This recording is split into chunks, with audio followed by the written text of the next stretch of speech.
Today is the day. Georgia is going down to surgery for the removal of the dreaded stent and her nephrostomy, which is in her back. So they're going to go up through her bladder and then through her back and obviously into her back. So hopefully they might get her in this morning. So she's nil by mouth. So she's nil by mouth currently. But they have got quite a few in surgery this morning, so if they get a gap, then she'll be called for straight away. So nil by mouth, but this is good news. So a liver, no, it's not a liver.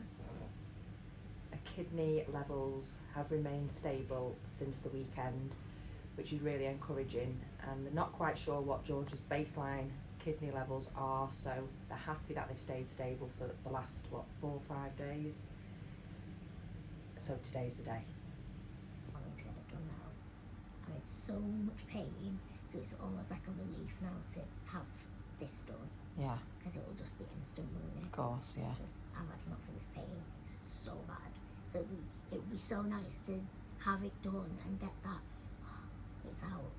And this is like my little, I keep saying it's like my final hurdle now. Definitely. To have this done. Yeah. This is like my third procedure I've done in, what, 2 weeks? Yeah, 2 weeks, yeah. I've had a lot done. So this is like my final little hurdle. And then but it's good that your levels are now at a level, at your base level, so it's safe now, isn't it, to remove them, because they couldn't have done it before. So I know it's been frustrating waiting, but they're doing it to make sure your life is not in danger and your organs aren't in danger, so they have to look at it like that, don't they? It's been rough. It has been bloody rough. Once I get this out now, it'd be so nice to come back to the ward and know it's done. Yeah. And then I've got, the next 24 hours just to be here and be monitored. Yeah. That's all. They'll probably take more bloods, won't they, just to check your kidney's not been stressed. Yeah, because now after they remove the stent. Because you don't know, but everybody's different. Yeah. And body can change whether you have a stent in, it's meant to get better. Mine didn't, did it? No. So actually, it depends on each person, but it'd be interesting to see what happens after this now. Yeah, and you get to have a little free sleep. It's fingers probably the crossed only it sleep will, you'll get. So they're going to put it's general anaesthetic she's having, but it's going to be no, it's not. So it's local anaesthetic that she's having, but it's that. For both of them. Yeah, that. So she's having that in a cannula at a slow level. When you actually go for an operation, it's like a white liquid, and they inject it in you in small doses. Can just give you a nice level. Makes you a bit sleepy. Will make you conked out. So hopefully you won't know you won't know what's going on with this, they said, so that's good. Yeah, because I am in a nephrostomy, I was aware of everything. Yeah. Which isn't the nicest, but this would be nicer because it's not going to be as long, and even though I'm having 2 different things done, it'll be a relief just to get it all done. Yeah. Alright, let's get this done and get you over one hurdle, get you ready, get your levels back to normal, and then get you home and get you out of this pain, actually, first and foremost. Yeah. You'll be like a new woman later. Let's see.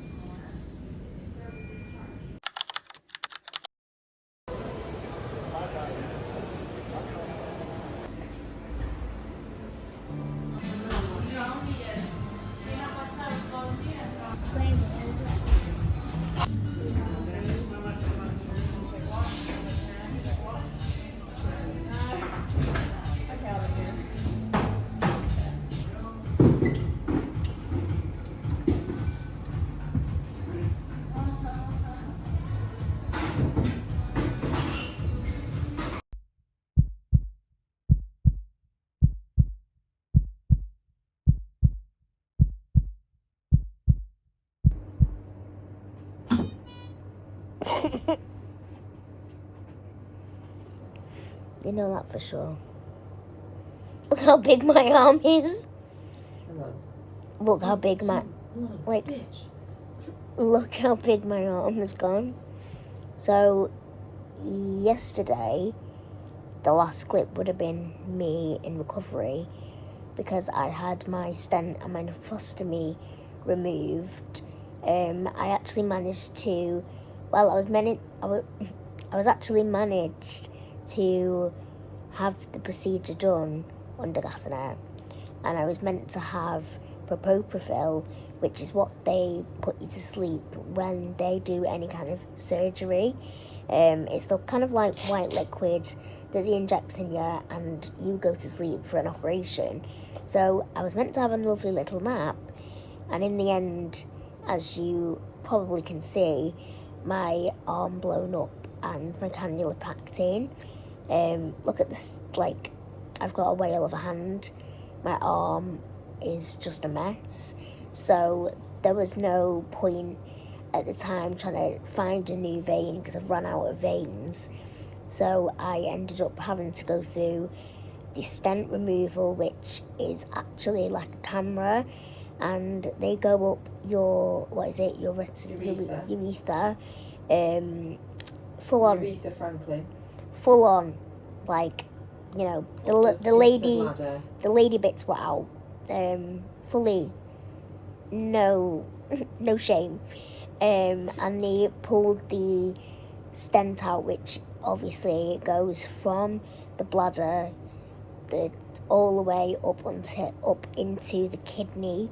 So it's quite a long, kind of, I don't know what it is, like, it's a long stent, and they pull out, and that was pretty painful, but because of the propofol not working and my high level of tolerance, I ended up having to have just gas and air, and then I turned over to my side and they pulled out the rest of my nephrostomy that was in my back.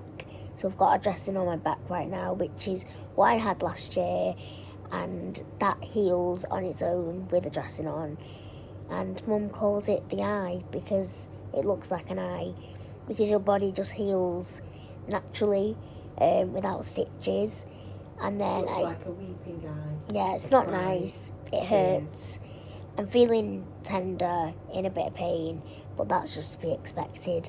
I mean, I've had surgery at the end of the day, and I was in recovery, and then I came back to the ward, and I've just been kind of just so tired. And then nothing really happened yesterday, did it? Apart from that. No, you were just resting and sleeping. You felt better being transferred to the toilet. It was a relief. Yeah, like the biggest relief having that done. Tender, but obviously that more feeling tender. Comfortable. A lot more comfortable. Once the stent had been removed. Yeah, because you can really feel a stent pulling. It causes a lot of friction inside, doesn't it, the bladder and the kidney, so there's no awful. Getting away from it when it's in. No, it's not nice at all. No. This time the stent didn't agree with me. I have had both nephrostomy and a stent, and I can easily say, even though the nephrostomy is worse, the stent for me, my body's just not reacted well to it. So I've really struggled with the pain. My body's just rejected it. I've had a lot of swelling, and I know I keep saying this, but it feels like I've had a cesarean. Like all of my lower stomach, all of my side, I feel super tender. But it was nice that Mum could take me to the toilet yesterday and today, and it hasn't been as painful. I've been able to go for a wee like normal and not have that pulling kind of pain, because it sounded like I was giving birth on the toilet when I was going for a wee. It wasn't nice at all, was it? I took like hearing me shout. Oh God, no, it was awful. I was screaming on the toilet, panting like a woman in labour, because the stent is, some people it can be fine and you just kind of deal with it. Some people have the stent, and when you wee, the urine ends up getting, what did he say, like it shoots back up, so it into causes, the stent. It causes like a contraction in it, so the urine shoots back up into the shoots kidney. back up into the kidney, which will absolutely kill. Horrible. So you weren't passing obviously as much urine as you could do. Couldn't. Having that horrible shooting contraction, Oh, and the bladder swelling as well, and swelling. So it was like, it's just torture. I do. I feel what like the hell? I have been in the most pain I've ever been in. in all my surgeries of my 26 years of being on this earth, this has been the worst. Like, it's just been one thing after another. torture chamber. One thing after another. Yeah, so I had that done yesterday. I sound like a dying cat. You're getting the professional content creator. Yeah. Tonight, not me. I'm not a professional anymore, Mum is. You are, I'm not. Not at all. I sound like I've been sucking on too many of the gas and air because I've just literally lost my voice. But with yesterday, I just kind of slept and just let my body just, do what it needs to do. And painkillers was finally under control because, again, that was a bit of an issue. I got taken off my painkillers for some reason. It's just been a bit of a one thing after another. And then today was good news, wasn't it? And it was almost like, we've got a plan. Yes, Mr. Glass came round this morning, didn't he? He always come round in the morning, so yeah, he came about 8:30 this morning. Yeah. And said he was happy that Georgia was comfortable. Pain score had come down a few notches, which was encouraging, and he was happy to continue to monitor her for the rest of today. Yeah. And then go home tomorrow. So we've booked the train tickets, sorted that out with Avanti and passenger assistance, got a taxi booked, midday the taxi, and then the train's about 1:30. Yeah, all been arranged. And we went out for a coffee into a lovely little coffee shop through the train station into Hayes Galleria. Beautiful. Gorgeous place. That place has saved us this week. Yeah. We can pop out for a bit of normality for an hour. Yeah.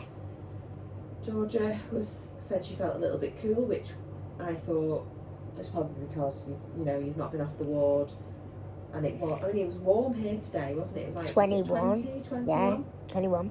Nice warm wind. Was a little bit breezy, but the wind was warm. Yeah. What Georgia kept saying, I just feel a bit cold. Shivery. So we got back to the ward. We came back earlier than we planned to. Yeah. Came back to the ward, and the IV team were coming over anyway to take some bloods for Mr. Glass to review. And we came back, and you just went colder, didn't you? Went really freezing cold, shivery, couldn't warm up. Fingernails turned bluey purple. Yeah, colour. And then I know when George's I'm cold. skin, and I was like, oh no, she's spiking her temperature. So I took George's temperature here with the little under the tongue Temperature strips. And it was higher. It was like, was it 37? Yeah, 37. 38 something, I can't remember. It was 37.8, I think. And then it kept going up and up and up. So I called the nurse in and explained that obviously I know Georgia, when she spikes the temperature for 11 years, 10 years she was on intravenous line, and she had numerous line infections, so she would spike temperatures every 3 to 6 months, and they could be in at 3 months at a time. Yeah, Mum knows me very well. To treat that, so Mum knows when something's wrong. Yeah, I definitely knew this wasn't normal, and I was not prepared to sit and wait till the morning, because she's had surgery in both kidneys, and they've used lots of instruments in her body. She's had cannulas in. She's had 6 awful reactions to having blood tests and the cannulas with blood. It looks like it's leaked under your skin. Yeah. It's not nice at all. I look really quite bad. So I was quite firm with the nurse, and I explained we need to get a doctor down here. Please smart page them. Yeah.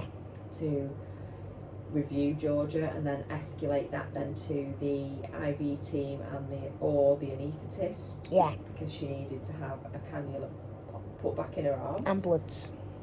To have blood test to see what's going on. And then they did that, luckily, and very, very quickly. We had a lovely urologist doctor down. He examined Georgia. Angel. He did explain to us that anything like this after surgery, they do take really seriously. in case it is sepsis or Yeah. an infection of the kidney. Especially with kidneys. Yeah, but you've got to be really careful. And the way things have gone this week, it's like, oh my One God. thing after another. You just don't know what is going to happen. Not with my body. No, not at all. So he paged the anaesthetist to come and see Georgia, and as he turned round to say the anaesthetist will be here within the hour to do the cannula, Yeah. he walked out the room and the anaesthetist was outside the door, so it worked out really well. It was amazing. He came in, got the cannula in George's arm, took some bloods, we did a urine sample, and we are just waiting for the results of that to see what is going on. Yeah. Is it an infection in the bladder? Is it an infection in the kidney? Or is it an infection just because of, she's had instruments in her body? Oh, hi. The light does this. It's fine. I don't have light in my room at the minute. No, it has a mind of its own. Yeah. Had bloods done and had a urine sample, and then we're just going to see where the infection is. If it is something more sinister, the levels will be really high, so that will require a lot of intravenous antibiotics, which will delay our journey home. And we're just hoping that isn't the case. Because the thing is with me, these things are just like so unpredictable, and it's just made us realise that how scary your health can be, especially with kidneys. I didn't realise how important or how serious kidney issues can be, because I've had many nurses come in and say, people think, oh, kidney stones, it's not a big deal. But no, like, I've had ECGs because it can result in heart attack, sepsis, like, it's deadly. So yeah, basically, I'm on IV antibiotics, IV paracetamol, IV fluids for 10 hours. I'm on a lot, but if it means that I get to go home quicker, we will basically just know a lot more tomorrow. Only time will quite literally tell on what's going to happen. And when I come home, I want to go home tomorrow so freaking badly. I've not gone home for 3 weeks. Mum hasn't been home for 2 weeks. I've gone from Warrington Hospital to here, and it's been over 3.5 weeks. So nearly 4 weeks in hospital. It's been very mentally destroying. Like, I've had some really low lows at the minute, and it's been hard to see my body change in ways I didn't think it would ever affect it, and I haven't really shared that this time. But Mum's seeing how bad things have affected me, and it's not nice for Mum to see or me to go through, but it's just one of them things that I know eventually there will be light at the end of the tunnel, and we feel like the finish line keeps getting moved further and further away. Moving it along, being like, no. But at the end of the day, I'm in the right care, and it will be over eventually. It will. And fingers crossed tomorrow will be the day, and worst comes to worst, it'll be Friday, because I'm not going home the weekend.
That's what they're doing to me. Gray just smells off well. So Hello, you. Look at me in front of someone. Who is it, Rue? Let's go in. Come on, girls, this way. Come on. It's Georgia. Yeah, but Where is she? 4 weeks out of the hellhole. Oh, we know. Do you want a sniff? Proper kisses. On Rue's turn. Oh, it's like she knows not to jump up. Hello, gorgeous girl.